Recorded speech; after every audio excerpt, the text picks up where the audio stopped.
আপনি কি ল্যাবে প্রমাণ করতে পারবেন? জিন জাতির অস্তিত্ব আমরা কি চোখে দেখে প্রমাণ করতে পারবো? কবরে আযাব দেওয়া হয়, আপনি কি এটা দেখে প্রমাণ করতে পারবেন?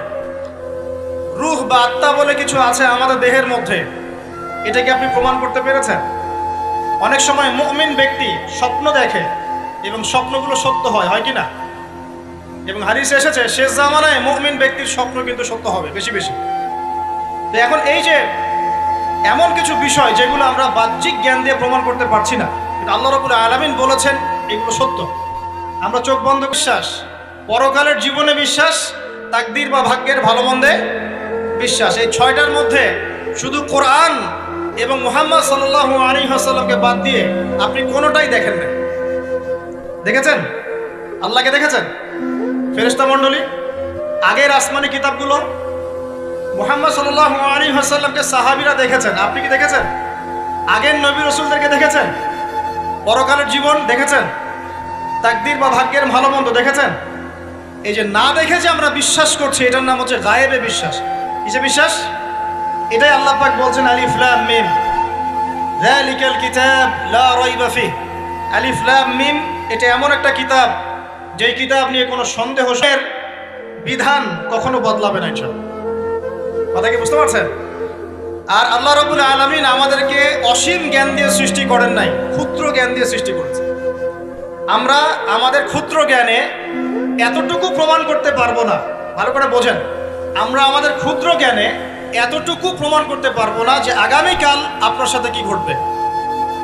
বলতে পারবেন? কেউ পারবে? তো যে মানুষ তার সাথে আগামীকাল কি ঘটবে সেটাই বলতে পারছে না, সেই মানুষ কি আল্লাহ রাব্বুল আলামিনের এই মহাবিশ্বের অসীম জ্ঞানের অতল তলে ডুব দিতে পারবে? আমি বলছিলাম ঈমানের 6 পিলার কি আপনি চোখে দেখেছেন? তারপরে বিশ্বাস করি কিনা ভাই?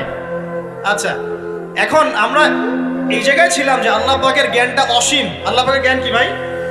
আমি অসীমের একটা উদাহরণ দিয়ে বোঝাচ্ছি। মনে করেন এখানে আমরা যারা উপস্থিত আছি, আমরা সবাই জান্নাতে চলে গেলাম, মনে করেন, আল্লাহ কবুল করুন। জান্নাতে যাওয়ার পরে কি সময় শেষ হয়ে যাবে না সময় আরো চলতে থাকবে? আচ্ছা, জান্নাতে যাওয়ার পরে হুরের সাথে কোথায় ঘুরে বেড়াবেন আল্লাহ পাক এখনই তা জানেন। আল্লাহ পাককে চিনতে শিখুন। আবার আমাদের মধ্যে আল্লাহ না করুক কেউ যদি জাহান্নামে যায়, সে ব্যক্তি জাহান্নামে যাওয়ার কোটি কোটি বছর পর কি আযাব ভোগ করবে আল্লাহ পাক এখনই এই মুহূর্তে সেটা জানেন এবং আগেও জানতেন। আল্লাহ পাকের কোনো শুরু নাই, আল্লাহ পাকের কোনো শেষ নাই। আল্লাহ পাকের কোনো শুরু নাই, আল্লাহ পাকের কোনো শেষ নাই। এমন নয় যে আল্লাহ পাক আমাদেরকে সৃষ্টি করে সৃষ্টিকর্তা হয়েছেন, রিজিক দাতা হয়েছেন, পালনকর্তা হয়েছেন, এমন নয়। সৃষ্টি করার আগে থেকেই আল্লাহ পাক সৃষ্টিকর্তা, পালনকর্তা, রিজিক দাতা সবকিছুই ছিলেন। বলেন আল্লাহু আকবার। আল্লাহ পাক একজন, তার কোনো শরীক নাই। আল্লাহ রাব্বুল আলামিনের জ্ঞান অসীম। এটার উদাহরণ হাদিসে দেওয়া হয়েছে এভাবে যে মুসা এবং খিদির আলাইহিস সালাম নৌকায় সফর করছেন, একটা পাখি এসে নদী থেকে এক ফোঁটা পানি খেয়ে চলে গেল। তখন খিদির আলাইহিস সালাম বলছেন, হে মুসা, এই পাখিটা নদী থেকে যতটুকু পানি পান করতে পেরেছে, এই পানিটুকু হচ্ছে পুরো পৃথিবীর সমস্ত মাখলুকের জ্ঞান। আর এই পুরো নদীতে যত পানি আছে, এই সাগরে যত পানি আছে, এগুলো হলো আল্লাহ। তো এখান থেকে বাঁচার জন্য কিছু প্রোটেকশন আগে বলে দেই, তারপর সামনে যাই। প্রত্যেক দিন সকালে এবং সন্ধ্যায় 3 বার করে সূরা ইখলাস পড়বেন। কুল হুয়াল্লাহু আহাদ, আল্লাহুস সামাদ, লাম ইয়ালিদ ওয়া লাম ইউলাদ ওয়া লাম ইয়াকুল লাহু কুফুয়ান আহাদ। সকালে সন্ধ্যায় কয়বার? 3 বার। আর 3 বার পড়বেন সূরা ফালাক, কুল আউযু বিরাব্বিল ফালাক, এই সূরা। আর 3 বার পড়বেন সূরা নাস, কুল আউযু বিরাব্বিন নাস। এটা প্রত্যেক ফরজ নামাজের পর একবার করে পড়বেন আয়াতুল কুরসি। আয়াতুল কুরসি কোন সূরা আছে? কত নাম্বার আয়াত? মাশাআল্লাহ, 255। আল্লাহু লা ইলাহা ইল্লা হুয়াল হাইয়ুল কাইয়্যুম, এখান থেকে শেষ পর্যন্ত। আর কি করবেন? রাতের বেলা ঘুমানোর সময় পড়বেন সূরাতুল বাকারা, এর শেষের 2টা বা 3টা আয়াত। লিল্লাহি মা ফিস সামাওয়াতি ওয়া মা ফিল আরদ, এখান থেকে ফানসুরনা আলাল কওমিল কাফিরিন পর্যন্ত। নবী সাল্লাল্লাহু আলাইহি ওয়াসাল্লাম বলেছেন, রাতের বেলা নিজের উপর কোরআন কায়েম করুন, নিজের উপর সুন্নাহ কায়েম করুন, নিজের উপর দিন কায়েম করুন, ইনশাল্লাহ দিন ঘরে ঘরে পৌঁছে যাবে ইনশাল্লাহ। প্রত্যেক ঘরের মানুষ এই নিয়াত করতে পারি কি ইনশাল্লাহ যে আমরা সবাই কোরআন পড়া শিখবো ইনশাল্লাহ, কোরআনের বাছাই করা কিছু আয়াত অন্তত মুখস্থ করবো ইনশাল্লাহ। পুরা কোরআন তোমাদেরকে মুখস্থ করতে বলছি না, হয়তো অনেকে পারবে না, যারা পেরেছে তারা সৌভাগ্যবান আলহামদুলিল্লাহ। কমপক্ষে সূরা বাকারার শেষের 3টা আয়াত পারবো না ভাই? আয়াতুল কুরসি পারবো না? সূরা ফালাক, সূরা নাস, সূরা ইখলাস, সূরা কাফিরুন, সূরা হাশরের শেষের 3টা আয়াত, সূরা কাহাফ এর প্রথম 10 শেষ 10 আয়াত, সূরা কাহাফ প্রথম 10 শেষ 10 আয়াত, সূরা সফফাত এর প্রথম 10 আয়াত, সূরা আর রহমান, সূরা ইয়াসিন, সূরা মুলক। এই যে কমন জিনিসগুলো, এগুলো মুখস্থ করতে পারবো না ভাই ইনশাআল্লাহ? আল্লাহ পাক সবাইকে তৌফিক দান করুন, বলি আমিন। আর এখন যারা বিয়ে শাদী করেন নাই, নিয়াত করেন যে আপনাদের ঘরে যে সন্তান আসবে, আচ্ছা সন্তানের আগে বউয়ে আসে নাকি? আচ্ছা, যারা বিয়ে শাদী করেন নাই নিয়াত করেন দিনদার, মুত্তাকি, পরহেজগার ওমর ওসমান আলী রাদিয়াল্লাহু আনহুম আজমাইন তাদের আদর্শে করে তোলেন ইনশাআল্লাহ। পারা যাবে না ভাই?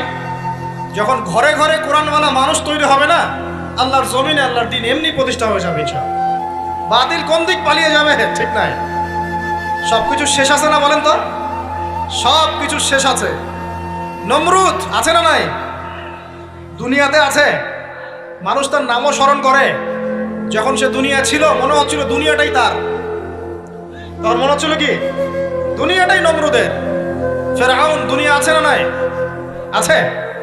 তার নামও কি মানুষ স্মরণ করে? যখন ফেরাউনের রাজত্ব ছিল, যুগ ছিল, তখন মনে হতো যে পুরো দুনিয়াটাই ও। কথা বুঝতে পারছেন না? এরকম প্রত্যেক যুগে যুগে। আজ জাতির নাম শুনেছেন? আজ জাতি এই তাল গাছের সমান লম্বা চওড়া ছিল এক একজন, বিশ্বাস করছেন না?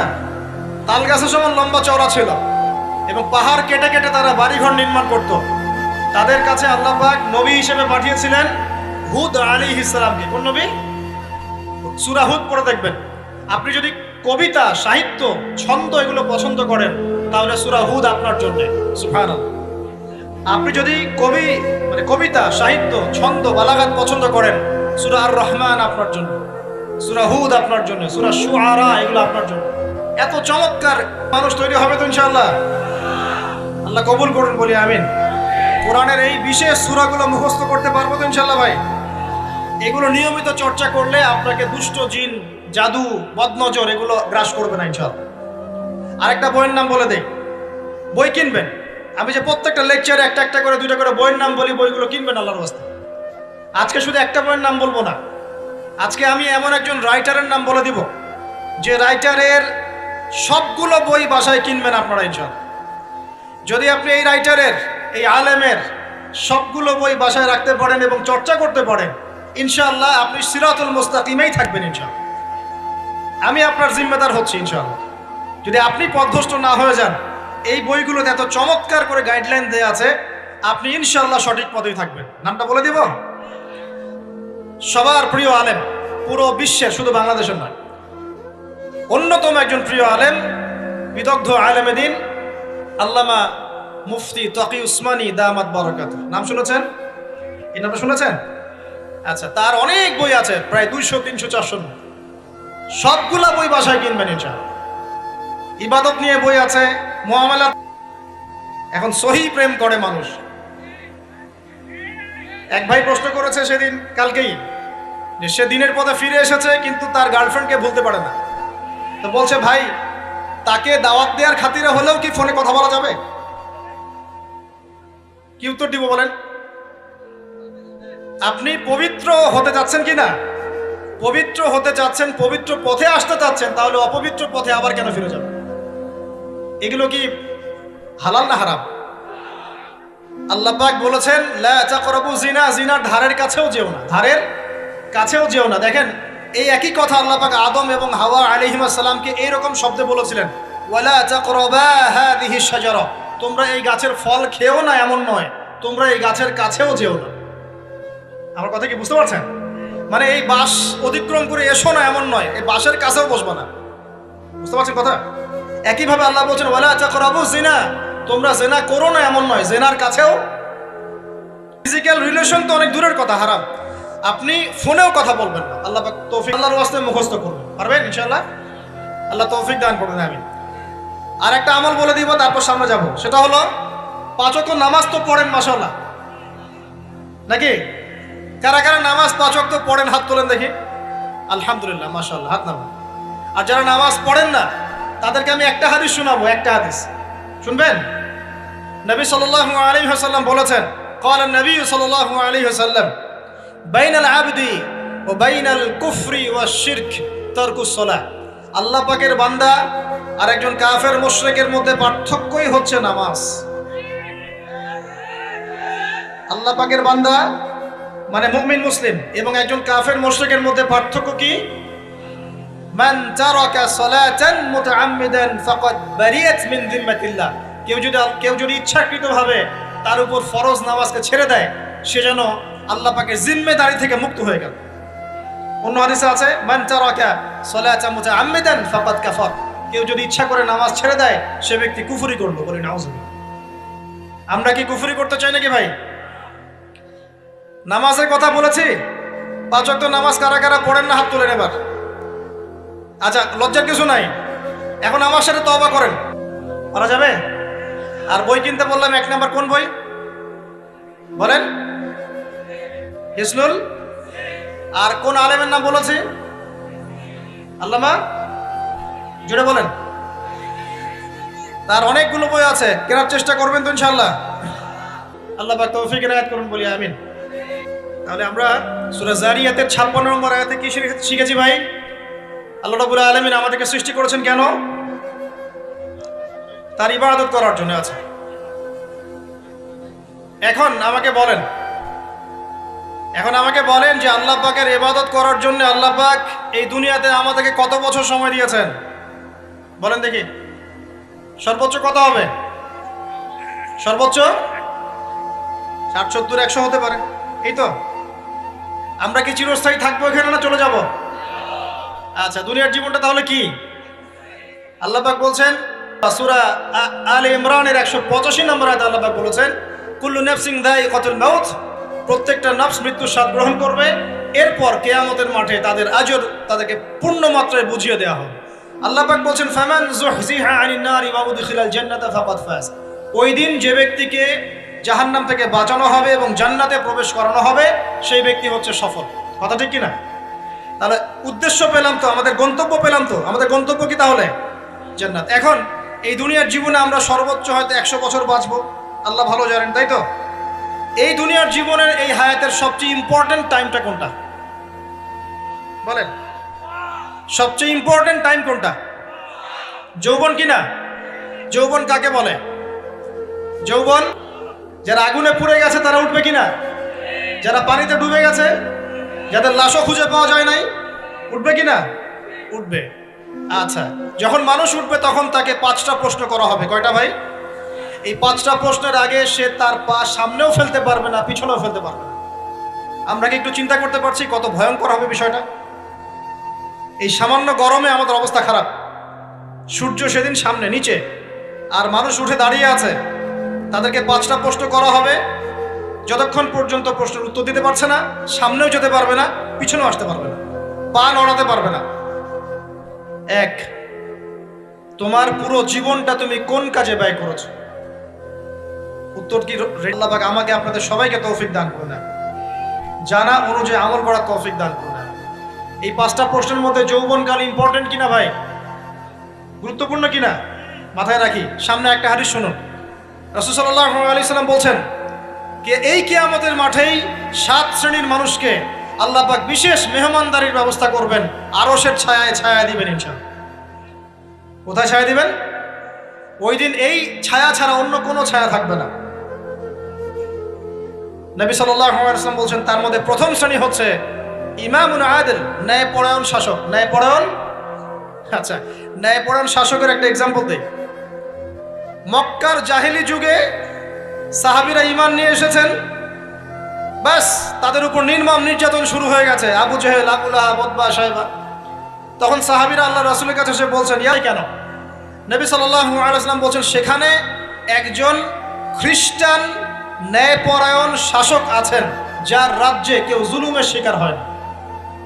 কি বললাম বলে তো? হাবাসা কে আছেন? একজন মুসলিম না খ্রিস্টান? খ্রিস্টান ন্যায়পরায়ণ শাসক আছেন যার রাজ্যে কেউ জুলুমের শিকার। মুসলমান নন এমন একজন শাসকের প্রশংসা করে আমাদের নবীজি বললেন তার রাজ্যে কেউ জুলুমের শিকার হয়। সুবহানাল্লাহ। সাহাবীরা সেখানে হিজরত করলেন, নেতৃত্ব দিয়েছেন জাফর বিন আবি তালেব রাদিয়াল্লাহু আনহু। সেই সাহাবী বাদশা নাজাশী, তার নাম ছিল বাদশা নাজাশী, তার সামনে দাঁড়িয়ে সূরা মারিয়াম তেলাওয়াত করেছিলেন। ওই সূরা মারিয়ামে ইয়াহইয়া, জাকারিয়া, ঈসা, তার মা, এই গল্প ঘটনাগুলো আছে। এই সূরার তেলাওয়াত শুনে বাদশা নাজাশীর চোখ কয় শ্রেণী? তার মধ্যে প্রথম শ্রেণী হচ্ছে ইমামুন আদিল, ন্যায়পরায়ণ শাসক। আল্লাহ পাক আমাদের সমস্ত শাসকদেরকে ন্যায়পরায়ণ হওয়ার তৌফিক দান করুন। 2 নাম্বার, সেই যুবককে আমি সেখানে আশ্রয় দিব যেই যুবক তার যৌবনকালটা আল্লাহর পথে কাটিয়ে দিয়েছে। এবার কি হাদিসটা আপনি পেয়েছেন? এর আগের হাদিস কি শুনলেন? পা নড়াতে পারবেন না যতক্ষণ পর্যন্ত এই প্রশ্নের উত্তর না দিচ্ছেন যৌবনকাল কোন পথে ব্যয় করেছেন। এখন যদি আল্লাহর পথে ব্যয় করেন তাহলে আরশের ছায়া ছায়া পাচ্ছেন, আলহামদুলিল্লাহ। বাকিগুলো কারা কারা একটু বলে দেই। 3 নাম্বার হচ্ছে সেই ব্যক্তি যে একজন আরেকজনকে মহব্বত করে, এক ব্যক্তি আরেক ব্যক্তিকে মহব্বত করে শুধুমাত্র আল্লাহর সন্তুষ্টির জন্য। কথা কি বুঝতে পারছেন? এই মহব্বত আবার এই ছেলে মেয়ের ফ্রি মিক্সিং না। কথা বুঝতে পারেনি?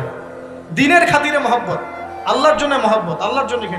4 নাম্বার এমন ব্যক্তি যে এত গোপনে দান করে যে তার বাম হাত জানে না ডান হাত কি দান করেছে। আমরা তো এখন 1 টাকা দান করলে 100 টাকা ফুটাই, ফেসবুক আছে, তো খুব মুশকিল না এগুলা। আল্লাহ মাফ করুক আমাদেরকে। এমন ভাবে দান করে যে বাম হাত জানে না ডান হাত কি দান করছে। 5 নাম্বার এমন ব্যক্তি যে এটা যুবক, এটাও যুবক, যাকে কোনো সুন্দরী নারী আহ্বান করছে জিনার জন্য, সুন্দরী উচ্চ বংশের নারী, যে আসো আমার সাথে জেনা করো। ওই যে ইউসুফ আলাইহিস সালামের মতো, মনে আছে? ইউসুফ আলাইহিস সালামের ঘটনা মনে আছে? আচ্ছা, কিন্তু সেই যুবক বলে, সেই ব্যক্তি বলে, ইন্নী আখাফুল্লাহ, আমি আল্লাহকে ভয় করি, আমি তোমার সাথে খারাপ কাজ করতে পারবো। এরকম ছেলে এবং এরকম মেয়ে এখন সমাজে খুঁজে পাওয়া যায়? হাতে গোনা, হাতে গোনা। আপনি অনলাইন ঘাটাঘাটি করেন, গুগল করেন, ক্রস চেক করেন, দেখবেন বাংলাদেশের 25 বছরের কম বয়সী ছেলে আর মেয়েদের জেনার হার কত আপনি বের করে দেন। 25 বছরের কম যে যুব সমাজ আমাদের, এটা এমন একটা পাপ যেটা করার পর মানুষ আল্লাহর সামনে মাথা তুলে দাঁড়াতে পারে না, লজ্জায় চোখ নেমে যায়, ইবাদতে স্বাদ পায় না। যখন হারাম সম্পর্কে, ফ্রি মিক্সিং, এগুলোতে মানুষ থাকে, ইবাদতে মানুষ স্বাদ পায় না। দিনের পর দিন ইবাদত করে মনোযোগ আসে না, মন লাগে না, চোখ দিয়ে একটু পানি বের হয় না, আল্লাহর জন্য কাঁদতে পারে না, কারণ মনের মধ্যে তো নূর নাই। আর যখন একটা মেয়ে বেপরদায় থাকে, অনেক ইবাদত করলেও তার এই বেপরদায় থাকার কারণে সমাজের বহু মানুষের চোখের জেনা হয়ে যায়। এতে করে ওই সব মানুষের পাপের ফল এই মেয়েটাকে ভোগ করতে হয়, এবং মানুষের চোখের বদনজর লাগে, ওই মেয়ে অসুস্থ হয়ে পড়ে মানসিকভাবে, শারীরিকভাবে। আমি আমাদের যুবক ভাই এবং যুবক বোনদের, যুবতীদের বোনদেরকে রিকোয়েস্ট করব, আল্লাহর ওয়াস্তে চরিত্রটাকে পবিত্র রাখার চেষ্টা করুন। আল্লাহ পাক তৌফিক দান করুন। এই যুবককে আল্লাহ পাক আরশের ছায়া ছায়া দিবেন যে একটা মেয়েকে পেয়েও আল্লাহর ভয় তাকে ভোগ করে নাই। আল্লাহ পাক এরকম যুবক ঘরে ঘরে তৈরি করুন না। কথা আছে, অতএব এইসব ঝুঁকির মধ্যে যাবেন না, বাসায় বোঝানোর চেষ্টা করবেন। আরেক শ্রেণীর ব্যক্তি আছে যাদেরকে আল্লাহ পাক আরশের ছায়া ছায়া দিবেন। তারা কারা? যারা গোপনে আল্লাহকে স্মরণ করে কাঁদতে পারে। বলি সুবহানাল্লাহ। এখন এই দুটো হাদিসের মধ্যে যুবকদের অবস্থান কি পেয়েছেন? আচ্ছা, আরেকটা শোনাই এবার। নবী সাল্লাল্লাহু আলাইহি ওয়াসাল্লাম বলেছেন 5টা জিনিস আসার আগেই 5টা বিষয়কে মূল্যায়ন করো। 1, তোমার বার্ধক্য আসার আগেই তোমার যৌবনকে মূল্যায়ন করো। যৌবনের গুরুত্ব পেলেন তো এবার? তোমার মৌত আসার আগেই তোমার জীবনকে মূল্যায়ন করো। অসচ্ছলতা আসার আগেই সচ্ছলতাকে মূল্যায়ন করো। অসুস্থতা আসার আগেই সুস্থতাকে মূল্যায়ন করো। এবং এই যে কথাটা বললাম যে তোমার বার্ধক্য আসার আগেই যৌবনকালটাকে মূল্যায়ন করো। এই হাদিসগুলোর মধ্যে আমরা সংক্ষিপ্ত পরিসরে এগুলো পড়তে শিখুন। ইসলামী বইপত্র পড়াশোনা করুন, পাশাপাশি জেনারেল সাবজেক্টগুলো পড়াশোনা করুন। এদিকে আপনি এগিয়ে যান, এদিকেও এগিয়ে যান, 2 দিকে আগাতে থাকেন। এর পাশাপাশি বরেণ্য ওলামায়ে কেরামদের সোহবতে থাকার চেষ্টা করেন। যারা রিনাউন্ড এবং বরেণ্য ওলামায়ে কেরাম তাদের সোহবতে থাকার চেষ্টা করেন। ইলম অর্জনের অনেক ধাপ আছে। শুরু করেন কোরআন তেলাওয়াত দিয়ে, তারপরে আস্তে আস্তে হাদিসে যান, কোরআনের তাফসিরে যান, ইতিহাস পড়েন, ইসলামের ইতিহাস পড়েন, ইসলামিক অর্থনীতি পড়েন, রাসূলের জীবনী সিরাত পড়ে দেখেন, ইসলামিক ফিকহের বইগুলো পড়ে দেখেন।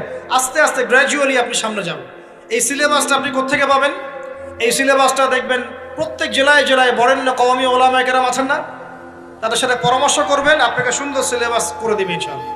এইভাবে আপনি পড়াশোনা করবেন এবং ওস্তাদের সাথে থেকে পড়াশোনা করবেন।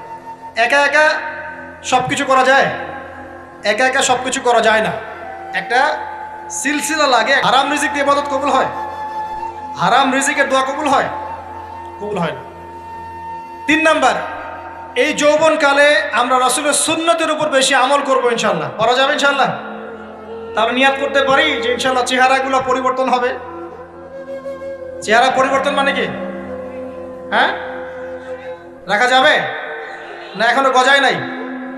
প্রত্যেক সপ্তাহে আপনাকে নবীর সুন্নতের উপর এরকম করে কুরবানি এবং জবাই করতে কে বলেছে? নবী সাল্লাল্লাহু আলাইহি ওয়াসাল্লামের সুন্নতকে জবাই করাটা কি ভালো কাজ? হ্যাঁ বলেন তো। আমরা তো এমন অনেক নাপিত ভাইদেরকে চিনি যারা এই ধরনের বক্তব্যগুলো শুনে আলহামদুলিল্লাহ জীবন পরিবর্তন করেছেন। তার দোকানে লিখে দিয়েছেন এখানে চুল কাটা হয়, দাড়ি শেভ করা হয় না। খুশি হন নাই? মুসলিমদের কথা বলছি, অমুসলিমদেরকে নিয়ে আমাদের চিন্তা নাই তো? চিন্তা আছে? একটা কথা মনে রাখবেন, একটু কথাটা মনের কান দিয়ে শোনেন। দাড়ি হচ্ছে দাড়ি রাখলে মেয়ে দিবে না নাকি? তো যে মেয়ে দাড়ি রাখলে বিয়ে করতে চায় না তাকে বিয়ে করারও দরকার নাই। আর দাড়ি রাখলে যে চাকরি আপনাকে ছাড়তে হয় ওই চাকরিও করার দরকার নেই।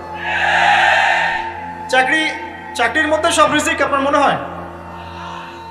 রিজিকের সবচেয়ে বড় অংশ আছে কিসের মধ্যে? বিজনেসের মধ্যে। যারা বিজনেস করে তাদের আন্ডারেই লক্ষ লক্ষ মানুষ চাকরি করে। বাংলাদেশে যে ইকোনমিক সিস্টেম, এই ইকোনমিক সিস্টেমের মূলে কারা জানেন? ব্যবসায়ীরা। কারা? বড় বড় ব্যবসায়ীরা। এমন অনেক ব্যবসায়ী আছেন যাদের একজনের জাকাতের টাকা দিয়ে একটা গ্রামের মানুষকে খাওয়ানো যায়। বিশ্বাস করছেন না? ইকোনমিক তো আমার সাবজেক্ট, আমরা পড়েছি এগুলো, পড়াশোনা করেন দেখেন। বিজনেস, এরপরে আছে ক্রিয়েটিভ কোনো প্রজেক্ট, এমন কোনো প্রজেক্ট যেটা এখন পর্যন্ত কেউ লঞ্চ করে নাই। এখন অনলাইনে অনেকে আয় করেন না, আজকে থেকে 20 বছর আগে মানুষ এটা করেছিল। এখন অনেক মানুষ বাহির থেকে পড়াশোনা করে দেশে এসে এই যে ডেইরি।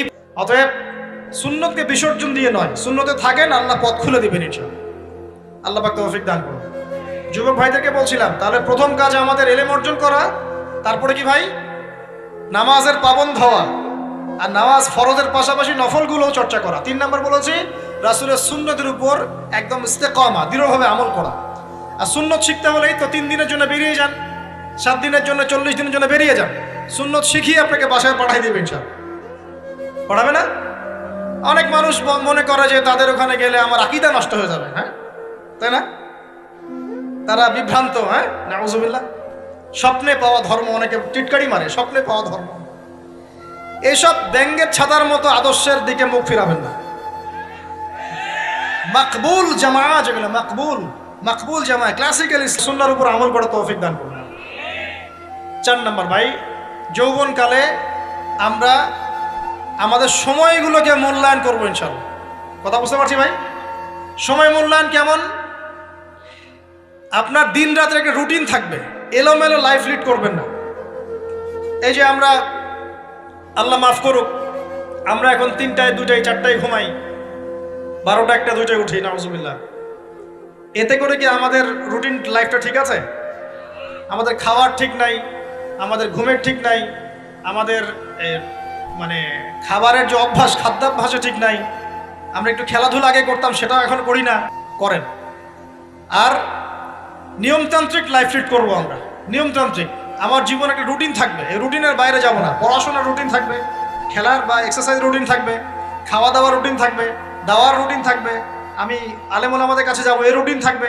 একটা রুটিন লাইফ লিড করবেন, এলোমেলো জীবন যাপন করবেন না। আল্লাহ পাক আমাকে তৌফিক দান করুন, আপনাদের সবাইকে তৌফিক দান করুন। কয়টা বলেছি ভাই? বলেন। 6 নাম্বার, যৌবনকালে সবচেয়ে বেশি বেঁচে থাকবো নারীর ফিতনা থেকে। কি থেকে ভাই? যৌবনকালে সবচেয়ে বেশি বেঁচে থাকবো কি থেকে? একটা হাদিস বলি, নবী সাল্লাল্লাহু আলাইহি ওয়াসাল্লাম বলেছেন, মা তারাকতু বা'দি ফিতনাতান আদাররু আলা রিজালি মিনান নিসা। বুঝতে পারেন না? যখন আপনি এরকম হারাম কোনো সম্পর্কে আছেন, নাউজুবিল্লাহ, আপনার মনটা যে শক্ত হয়ে গেছে আপনি বুঝতে পারেন না। আল্লাহর ওয়াস্তে নারী জাতির ফিতনা থেকে সর্বোচ্চ দূরত্ব অবলম্বন করবেন। আল্লাহ পাক তৌফিক দান করবেন। কি করব তাহলে আমরা? ওই যে বলেছি হালাল সম্পর্ক করতে পারলে হালাল, যদি করতে না পারি সবর করবেন। কি করবেন? সবর করবেন, ভালো কাজে ব্যস্ত থাকবেন, বেশি বেশি রোজা রাখবেন। কি করবেন? বেশি বেশি রোজা রাখবেন। সোমবারে রোজা রাখবেন, বৃহস্পতিবারে রোজা রাখবেন। এভাবে আপনি আপনার জীবনটা গুছিয়ে নেন, আল্লাহ পাক প্রবৃত্তিকে নিয়ন্ত্রণ করার ক্ষমতা দিবেন ইনশাআল্লাহ। এরপরেও যদি ভুল হয়ে যায়, হতে পারে এই যুগটা ফিতনার যুগ, চরম ফিতনার যুগ। যদি কোনো ভুল হয়ে যায়, খবরদার আপনি হতাশ হবেন না। ভুল হয়ে গেলে কখনো হতাশ হবেন না। হতাশা শয়তানের পক্ষ থেকে আসে। কখনো হতাশ হবেন না। দেন ওযু করে জায়নামাজে দাঁড়িয়ে 2 রাকাত নামাজ পড়ে আল্লাহকে বলবেন, আল্লাহ আমার ভুল হয়ে গেছে, আমাকে মাফ করুন। পরিকল্পনাই আপনার উপরে সবচেয়ে বেশি অগ্রাধিকার যোগ্য, সমাজের পরিকল্পনা নয়। পরিবার আপনাকে চাপ দিচ্ছে, চাকরি পাস না, পড়াশোনা করিস না, হ্যাঁ পড়াশোনায় কেন তুই 80 নাম্বার পাইলি না, কেন চান্স পেলি না, কবে চাকরি পাবি, কবে আমাদেরকে দেখবি, খাওয়াবি, পড়াবি, এই যে চাপগুলো চারপাশ থেকে আসে কিনা। অনেক যুবক দেখা যায় মাদকাসক্ত হয়, অনেকে দেখা যায় আত্মহত্যা করছে ইদানিং, করছে কিনা ভাই? এই শব্দটা থেকে আমি এই পয়েন্টটা আজকে লিখেছিলাম যে ভুলেও আল্লাহর প্রতি বিশ্বাস এবং তাওয়াক্কুল হারাবেন না। সমাজ যেভাবে শেখায়, সমাজ চারপাশে যে চাপ আপনাকে দিচ্ছে, এই চাপে নিজে গা ভাসিয়ে দিবেন না। আপনি আল্লাহর কাছে দোয়া করবেন, আল্লাহর কাছে পথ চেয়ে নেবেন এবং আল্লাহর প্রতি তাওয়াক্কুল ভরসা করবেন। কখনো আত্মহত্যার পথ বেছে নেবেন। কি হয়েছে? 80 নাম্বার পান নাই তো কি হয়েছে? আপনি চেষ্টা করেছেন কিন্তু চান্স পান নাই তো কি হয়েছে? চেষ্টা তো করেছেন আপনি চেষ্টা করছেন। এর বাইরে আর কোথাও পড়ারই জায়গা নাই। আর এখানে পড়লেই আমার সে ছেলে না আমার মেয়ে একদম সবচেয়ে বড় জ্ঞানী হবে, অন্য কোনোভাবে হবে না, এটা গ্যারান্টি দেওয়া আছে? যারা সভ্যতা বিনির্মাণ করেছেন তারা কয়জন বড় বড় ডিগ্রি সার্টিফিকেট পেয়েছেন খুঁজে বের করে দেখেন, খুঁজে বের করে। আমরা ফিলোসফির মধ্যে যে ফিলোসফারদের হিস্ট্রি পড়েছিলাম, তাদের মধ্যে বেশিরভাগই দেখা যায় স্কুলেও যায় নাই, কলেজেও যায়। আছে না এমন? আছে। আমি বলছি না আপনারা যাবেন না, আমি বলছি জ্ঞানের মানদণ্ড এটাই নয় যে আমার সার্টিফিকেট অর্জিত হয়েছে। সার্টিফিকেটটাই জ্ঞানের মানদণ্ড নয় তো। হ্যাঁ, প্রতিযোগিতার একটা জগৎ আছে, আমাকে সে জগৎ উতরাতে হবে। আপনি চেষ্টা করবেন, যদি না হয় তাকদীরে ছিল, হয় নাই, বাস হয়। আমাকে আল্লাহ পাঠিয়েছেন তার ইবাদত করার জন্যে, এখানে আত্মহত্যা করার জন্য আল্লাহ আমাকে পাঠান নাই। আমার জীবন যদি দিতেই হয় তাহলে আল্লাহর জন্য দিব ইনশাআল্লাহ। ঠিক আছে কথা? ব্যাস, দুনিয়ার জন্য নয়। আল্লাহ পাক বোঝার তৌফিক দান করুন। কটা বললাম? 7টা না 8টা? 7টা। 8 নাম্বারটা ইম্পর্টেন্ট এবং এটা আপনাদের জন্য মজাদার। শাসকালাগুলো কানেও ঢুকাবেন না। আপনি ইবাদতের মধ্য দিয়ে আল্লাহকে পাওয়ার চেষ্টা করুন। এবং চিরায়ত একটা ইসলাম আমরা ফলো করছি না? এই ইসলামের মধ্যে এমন কিছু নাই যেটা আপনাকে জাহান্নামে নিয়ে যাবে, এমন কিছু নাই। হ্যাঁ, প্রত্যেকটা ঘরানার মধ্যে কিছু বিভ্রান্ত মানুষ থাকতে পারে। এমন কিছু মানুষ এমন আমল করছে যে আমলটা হয়তো কোরআন এবং হাদিসে নাই। এটা তার সমস্যা, কোরআন সুন্নাহর সমস্যা নয়। কথা বুঝতে পারছেন? এটা তার সমস্যা। সেই বেদাতটা করছে, সেই শিরকটা করছে। তার মানে এই নয় যে কোরআন হাদিস আমাকে শিরক শিখিয়েছে, বেদাত শিখিয়েছে। কোরআন এবং হাদিসে যেটা আছে এটা সুন্দর এবং এটা চিরায়ত একটা ক্লাসিক্যাল ইসলাম আমাদের কন্টিনেন্টে আছে, বাংলাদেশেও আছে। এখানে থাকলে আপনি বিভ্রান্ত হবেন না ইনশাআল্লাহ তাআলা। বরেণ্য ওলামায়ে কেরামদের কাছে গিয়ে অন্তত একজন হকপন্থী, আর যে ইখতিলাফগুলো আছে এগুলো নিয়ে সমাজকে বিভক্ত করতে যায় না। মতানৈক্য নিয়েই ঐক্য হবে ইনশাআল্লাহ তাআলা। আল্লাহ পাক আমাদেরকে এই কথাটা বোঝার তৌফিক দান। আর শেষের দুটো হলো, যৌবনকালে আমরা আমাদের পরবর্তী জীবনের প্রস্তুতি গ্রহণ করবো ইনশাআল্লাহ। কারণ বার্ধক্যের জীবনে আপনি কিন্তু এই কাজগুলো এখন করতে পারছেন, সেগুলো পরে পারবেন না। অতএব এই সময়ই আপনি আপনার রিজিকের একটা অংশ সঞ্চয় করার চেষ্টা করুন, কিছু সাস্টেইনেবল অ্যাসেট করার চেষ্টা করুন, যাতে পরবর্তী বয়সে গিয়ে আপনাকে দিনের দিকে কাজ করার জন্য দুনিয়ার ফিতনায় পড়তে না হয়। আল্লাহ পাক আপনাদেরকে হালাল রিজিকের ব্যবস্থা করে দিন, আমি দোয়া করি আল্লাহুম্মা আমিন। আর সবশেষ যেটা বলতে চাচ্ছিলাম, দেখুন যৌবনকালে আমরা যা করতে পারবো অন্য সময় পারি না। তাই এই যৌবনেই ইলম অর্জন করে আল্লাহ পাকের দ্বীনের এই দাওয়াতের মেহনত আমরা শহরে শহরে, গ্রামে গঞ্জে, জেলায় উপজেলায়, প্রত্যন্ত অঞ্চলের সমস্ত নারীদের ফিতনা থেকে বেঁচে থাকার চেষ্টা করব। রাজি আছে কিনা? আগামী দিনের জন্য, ইসলামকে এগিয়ে নেওয়ার জন্য দাওয়াতের মেহনত করব। রাজি আছে কিনা? আচ্ছা, এখন আসেন, এগুলো আমাদের করণীয় ছিল, আমাদের যুবকরা এখন করছে কি সেটা শুনুন। আমাদের যুবকরা এখন কিশোর গ্যাং করছে। কিশোর গ্যাং কি করছে? আপনাদের পরিবারের কর্তা যারা আছেন তাদেরকে আমি একটু রিকোয়েস্ট করবো, আপনার সন্তানের দিকে খেয়াল রাখেন। আপনার সন্তানকে যত ছোট মনে করছেন, আপনার সন্তান এখন এত ছোট নয়। কিশোর বয়সে সে এমন পাপও করে ফেলেছে যা আপনি এখনো করেন নাই। কিশোর বয়সে এমন এমন পাপ করা তার শেষ যা আপনি এখনো চিন্তাও করতে পারেন না। অতএব সন্তানকে শুধু গায়ে গতরে বড় করলে হয় না। আমরা যে সন্তানকে মানুষ করার জন্য নিজের ঘাম ছেড়ে দিচ্ছি, মানুষ করার অর্থ হচ্ছে ওর আত্মাটাকে গড়ে তোলা, দেহটাকে গড়ে তোলা নয়, আর আত্মাটাকে গড়ে তুলুন। সন্তান থেকে খেয়াল রাখেন। ঢাকা শহরে কিশোর গ্যাংয়ের দৌরত্ব টেকা যাচ্ছে না। রাস্তাঘাটে ছিনতাই করছে, মাদক সেবন করছে, মানুষের সম্পদ মোবাইল ধূপ করে কেড়ে নিয়ে দেখানো হচ্ছে না। যুবকরা শিখছে কোত্থেকে এগুলা? বাংলাদেশের মেয়েদেরকে একসময় শেখানো হয়েছে তুমি সুন্দর না, তুমি কি না, তাদের মনে ঢোকান তুমি সুন্দর না, আরো সুন্দর হতে চাও, আরো সুন্দর হতে চাও, এই ক্রিম মাখো, সুন্দর হয়ে যাও। এই একটা কনসেপ্ট ঢুকিয়ে দিছে মাথায়, তুমি সুন্দর না, তোমাকে আরো সুন্দর হতে হবে। আল্লাহ তোমাকে যে সৌন্দর্য দিয়েছেন এটা যথেষ্ট না, অন্যরা আরো অনেক বেশি সুন্দর, তুমি সুন্দর না, এই ক্রিম মাখো, সুন্দর হবে। এই করতে করতে করতে ক্রিমের ব্যবসা শুরু হলো। বাণিজ্য, সবকিছুর পিছনে কি থাকে? বাণিজ্য, আর কিচ্ছু না। তারপর শুরু হলো যে পার্লার, অমুক ক্রিম, তমুক ক্রিম, অমুক সোনো, এই সেই, বাস মেয়েরা পাগল হয়ে গেল। ব্যাস নতুন নতুন আমরা আমাদের সংস্কৃতি ধারণ করে যে কাপড় চোপড়গুলো পরি, কিছু মানুষ শেখালো এর চেয়ে এই ফ্যাশনটা ভালো, এটা পরো। ব্যাস ঈদে ঈদে নতুন নতুন ফ্যাশন আসা শুরু করলো। আর পাঞ্জাবি পায়জামা পরা তো আমাদের বাপদাদাদেরই শূন্য, এটা বাঙালিদেরই শূন্য। সব বাদ দিয়ে এখন আমরা কি শুরু করেছি দেখেন তো। তো এগুলো কিন্তু মিডিয়া দিয়ে আপনাদেরকে ঢোকানো হয়, মিডিয়া থ্রু দিয়ে। আমরা দেখছি এখন যুবকরা, বহু যুবক মাদকাসক্ত হয়ে যাচ্ছেন, হচ্ছেন কি না? কিসের এত হতাশা ভাই? কি হয়েছে? আপনার গার্লফ্রেন্ড আপনাকে ছেড়ে চলে গেছে? তা গেছে না, হয়তো কি হয়েছে ভাই? কি হয়েছে? গার্লফ্রেন্ড ছেড়ে চলে গেছে তো কি হয়েছে? আল্লাহ পাকের জমিনে কি মেয়ের অভাব নাকি? 40 জন নারীর দায়িত্ব একটা ছেলেকে নিতে হবে সে জামানায়, মানে মা, বোন, ফুপু, খালা, স্ত্রী, এই সব মিলে 40 জন কাঁধে উঠে যাবে।